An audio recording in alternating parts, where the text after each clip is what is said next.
Hello, thank you so much for joining me today. I am so very excited to have you here. Today we have something slightly out of the ordinary, something that we don't get to see very often, and that is book mail. I very rarely have a book package. I very rarely purchase a lot of books, so today, very exciting, we have our book outlet box. This is always something very exciting to get, something I love getting, love unboxing, because who doesn't love cheap books? Seriously, who doesn't love cheap books? I like that they have the little pull tabs here. Makes for the rest of the box looking like a hot mess. Worth it, makes it okay. Let's get into this and see what all I got. I don't even remember. To be honest, out of the ordinary, not really. I hardly ever remember what I get after I get it. Trying to make the box look slightly nice. All right. Good stuff. I will say, book outlet for me is usually somewhere where I am okay with just looking at the books and getting them based off of the covers. I don't feel like I have to do a ton of deep diving or anything like that just to see if they are books that I want to get. It's not like I'm spending $30 on a book or anything of the sort. If I was spending a lot of money, I would do a little bit more research to make sure that these are something that I did want to read. But for $5.99, I might as well just get a box of fun books that look exciting, because that's fun. We like doing that. I very much love getting books based off of the covers. I love not doing any research on them before I get them, and this just gives me the perfect opportunity to do that. So if you want to know why I got these, 9 times out of 10, I don't really know why. They're just something that I either saw that looked good or I just liked the cover of them. But we'll see if I can remember what I thought whenever I got them. So first off, we have Deep Cuts.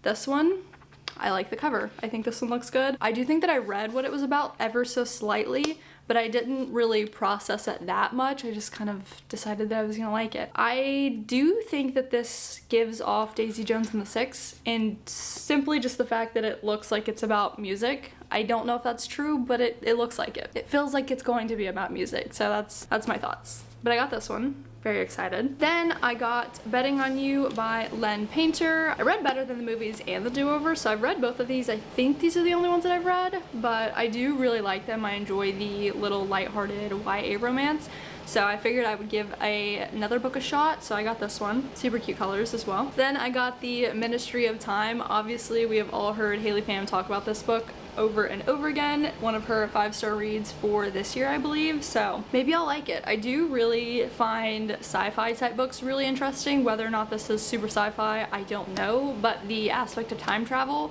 definitely gets my brain running, and not running in a good way. I can't keep up. I don't understand it, so I am constantly looking for books that are gonna help me understand. Will I ever find that? Probably not, but we're gonna see. We're gonna try it with this one. Is this even about time travel? I don't know. I'm gonna pretend like it is. In my head, it's about time travel right now. Then I got 4 Ruined Realms. As you might have just seen, I did finish up 5 Broken Blades, I believe it is, and I spoke about wanting to finish that book so that way I could get the nice fun covers of the entire series. So went ahead and picked this one up for $5.99. I can't argue with that. I literally cannot. $5.99, and it's a sprayed, yeah. No, I'm so excited to finish the series. I can't wait. Next, we have Immortal Dark. I honestly don't know why I got this one. I think that I heard someone speak about this in like an old wrap-up that I watched, and I think they gave it like a 4-star and gave like an explanation on it. So I saw that it had the fun edges, and just picked it up, because again, $5.99. Why would I not? I'm not gonna lie, this one really embarrasses me. I am very embarrassed about this, but I got Count My Lies. I got Count My Lies not knowing that I already have this book on my shelf. I got this in one of my book of the month boxes, so I do already have this one, and I did purchase this one, $5.99. Again, not too mad about it. I can just give it to a little library or something like that. Now I have 2 copies, so who knows, maybe I'm gonna love the book and wanna give it out to my non-existent friends, but who knows? I have 2 now. Maybe there's a reason why I needed 2. Then I have The Dragon of Black Glass. This one is book 3 in the Moonfall series. You're gonna think that I'm crazy, but I do have the first and the second book. I have gotten all of them, for the most part, from Book Outlet. I think I purchased the first one from Ollie's. I believe. I could be wrong, but I think that I got the first one from Ollie's, either that or Book Outlet, can't remember.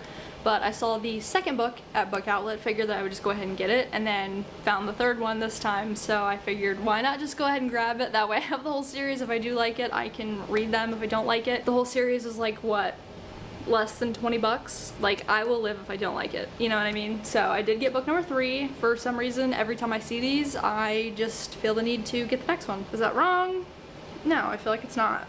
Maybe to some people, but to me, it's not. Also, just to know, a lot of these are hardback. I don't usually check unless if I'm getting it for a series. I don't normally check if it's hardback or paperback because I just don't really care. For the same price, it really doesn't matter to me. If I wanted to pick this one up, I would have made sure that it was a hardback, not a paperback, because the other ones are hardback. But for the most part, I don't normally check, and most of these ended up being hardback, which I can't complain about at all. $5.99, like that's so good.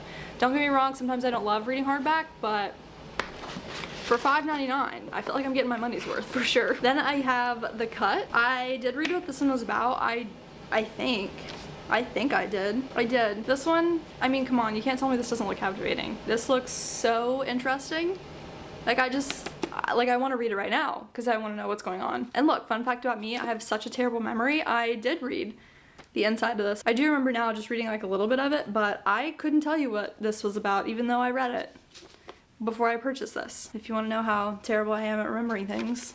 Then we have the last 2. I picked up some Christmas books because I am going to be reading Christmas books this year. That's the plan, and I did want to just get some physically, so that I had some. I know nothing about these. These are solely based on the cover. I have a novel Christmas. This one looked cute.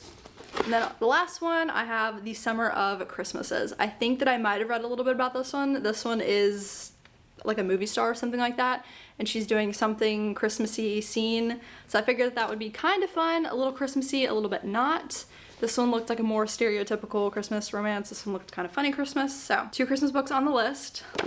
Probably something that I will be reading here very shortly. Stay tuned. See if you see these in a reading vlog or anything like that. But yeah, I mean, shoot, what do we get? 1, 2, 3, 4, 5, 6, 7, 8, 9, 10. 10 books. I think usually I stick with about 9 just because I have a specific price in my head that I don't ever want to exceed. I don't remember what it is, but usually I don't like to go anything over $60, $65. Once we get in that $70 territory, I have to start removing things from the buggy because I just can't justify spending $70. I can't, for some reason, just $70 is my cap. Anytime I'm buying anything online, if it's over $70 or if it's at that $70 plus mark, I just have a really difficult time with it, and I have to really just convince myself that I don't need it, or if I do need it, I have to seriously like talk myself into it. This time I got 10 books, most of them being hardback. I got 3 paperback. Can't complain. And then obviously I do already have Count My Lies, unfortunately. But hey, I'm not mad about it. So technically I did get 9 new books. Pretty typical for me with a book outlet haul. But these are all that I got. Let me know if you have any of these books, if you have read them, if you like them, if you don't like them. If you have read them and do like them, let me know which ones of these I need to pick up first, because I am excited. I love getting new books, and it always gets me really eager to read the new books that I have. That's it. That's all I got for you. Thank you so much for tuning in. Thanks for looking at all the books that I got. I just need to tell somebody. It's like one of those things, you're like, hey, this is what I got. Look, I just have to show you because I have to get it off my chest. Thank you for being there. Thank you for being here to just get everything off my chest so I can show you what I got. But as always, I greatly appreciate you being here, and I hopefully will get to see you in the next one, probably tomorrow. See ya!